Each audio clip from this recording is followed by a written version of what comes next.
हम लोग के बीच में अर्थशास्त्री श्री रोशनलाल अग्रवाल जी उपस्थित हैं। उनसे हम पुनः जानना चाहेंगे, आपने रोजगार की जगह लाभांश देने की बात कह रहे हैं, तो क्या यह मुफ्तखोरी को बढ़ावा देना नहीं है? प्रिय मित्रों, जैसा कि प्रश्न पूछा गया है,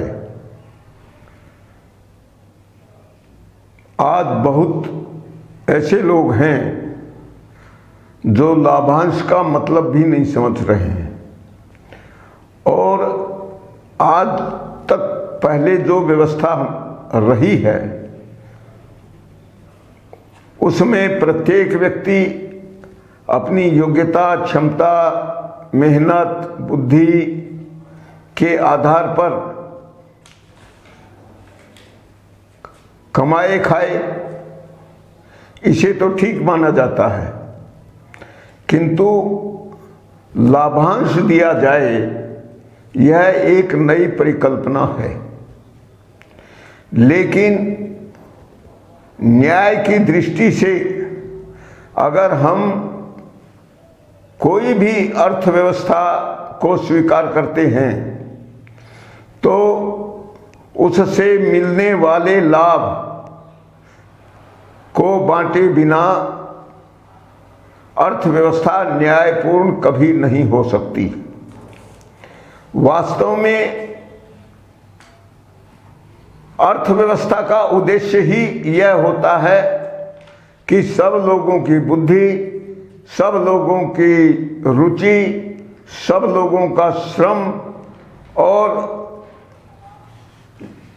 जितनी भी उपभोग की वस्तुएं हैं, सुखी जीवन की आवश्यकताएं हैं, सभी लोगों को सभी भली प्रकार मिलती रहें और उनका वितरण इतना न्यायपूर्ण हो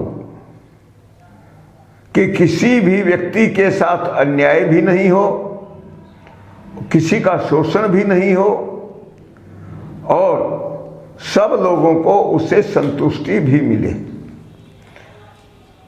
पहले वाली अर्थव्यवस्था में सारा काम मनुष्य की मेहनत से ही होता था, इसलिए वह व्यवस्था ठीक थी।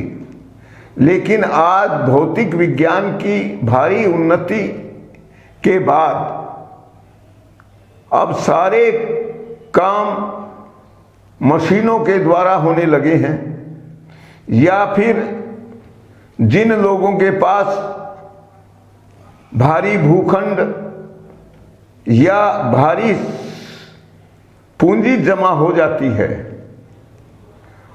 उन लोगों को मेहनत की तुलना में कई गुना लाभ मिलने लगता है।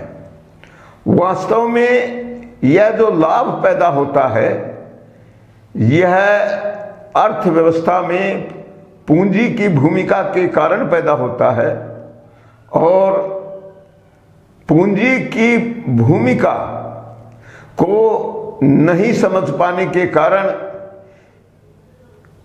समाज में भीषण आर्थिक असमानता पैदा होती है। और हम देख रहे हैं कि जो लोग भारी कमर तोड़ मेहनत करते हैं, वे लोग भूखे पेट सोते हैं, अत्यंत अभाव, अपमान, असुरक्षा और दरिद्रता का जीवन जीते हैं। जबकि जिनके पास भारी संपत्ति होती है, बहुत बड़े भूखंड के मालिक होते हैं, जिनके पास बड़ी बड़ी पूंजी होती है, वे लोग उसी पूंजी के बल पर बहुत बड़ी अर्थव्यवस्था के मालिक बन जाते हैं। उन्हें नौकरी पर अच्छे से अच्छे योग्य प्रबंधक, इंजीनियर, डॉक्टर या हर क्षेत्र में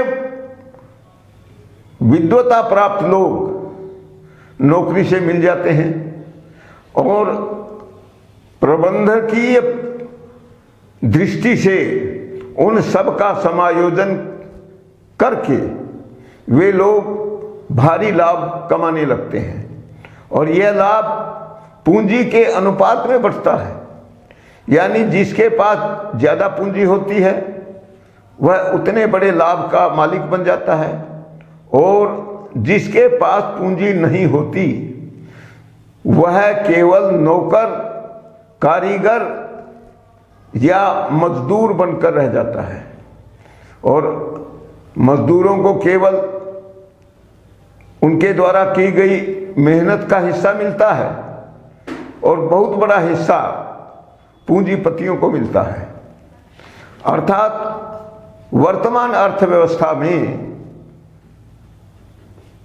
जो अधिक पूंजी का मालिक होता है वह लगातार पूंजीपति बड़े से बड़ा शक्तिशाली होता जाता है और जिसके पास पूंजी नहीं होती वह दरिद्र का दरिद्र बल्कि निरंतर दरिद्र होता जाता है।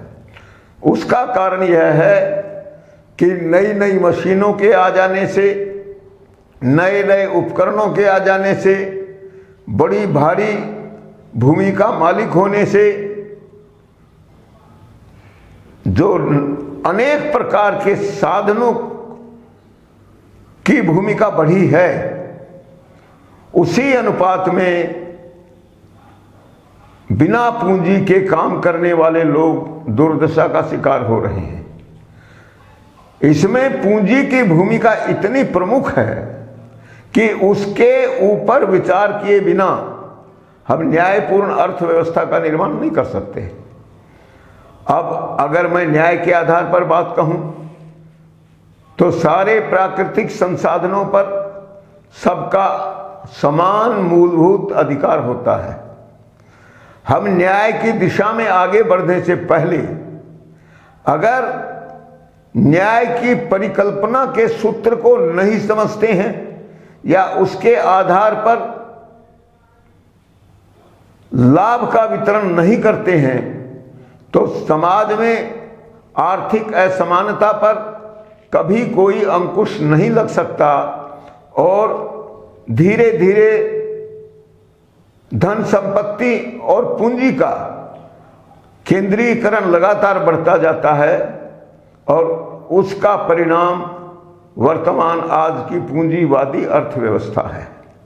देखिए, हम जो अर्थव्यवस्था में लाभांश की बात कहते हैं वह वास्तव में पूंजी का हिस्सा है और जब सारे प्राकृतिक संसाधनों पर देश के सब नागरिकों का समान अधिकार होता है उसका मतलब ही यह है कि देश के नागरिक समाज की सारी पूंजी में समान रूप से हकदार होते हैं, लेकिन पूंजी का वह हिस्सा समान रूप से नहीं बंटता। इसलिए एक व्यक्ति को न्याय के आधार पर पूंजी के हिस्से में भी समान लाभ मिलना चाहिए और इसीलिए अर्थव्यवस्था से जो शुद्ध लाभ मिलता है उसमें अगर लाभांश नहीं निकाला जाए तो समान रूप से उसका लाभ नहीं मिला, अर्थात उसके साथ अन्याय हुआ, उसका शोषण हुआ। और इसीलिए जिसे हम लाभांश कहते हैं वह प्रत्येक नागरिक का पूंजी का समान हिस्सा होता है और हम उसी पूंजी के हिस्से में से हर नागरिक को लाभांश के रूप में उसका न्यायपूर्ण अधिकार देते हैं। अगर देश का नागरिक देश की पूंजी में समान हिस्सेदार नहीं होता तो वह हरामखोरी होती, वह बिना मेहनत का हिस्सा होता।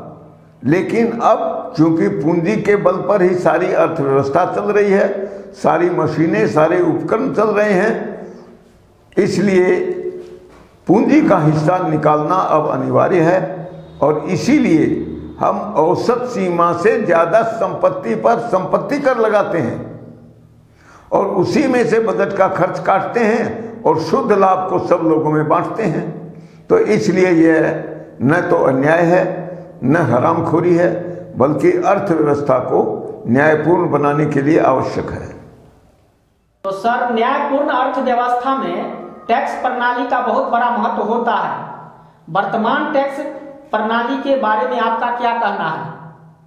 वास्तव में ये जो टैक्स प्रणाली है वह यदि न्यायपूर्ण नहीं होगी तो अर्थव्यवस्था न्यायपूर्ण नहीं हो सकती।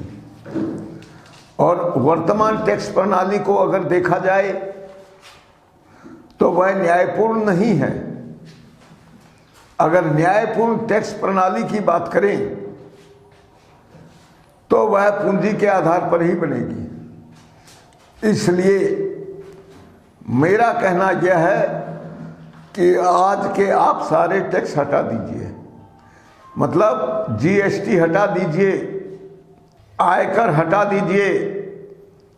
इसके अलावा आपने देश की आंतरिक अर्थव्यवस्था में जितने भी टैक्स लगा रखे हैं सबको हटा दीजिए और केवल औसत सीमा से ज़्यादा संपत्ति पर संपत्ति कर लगाइए।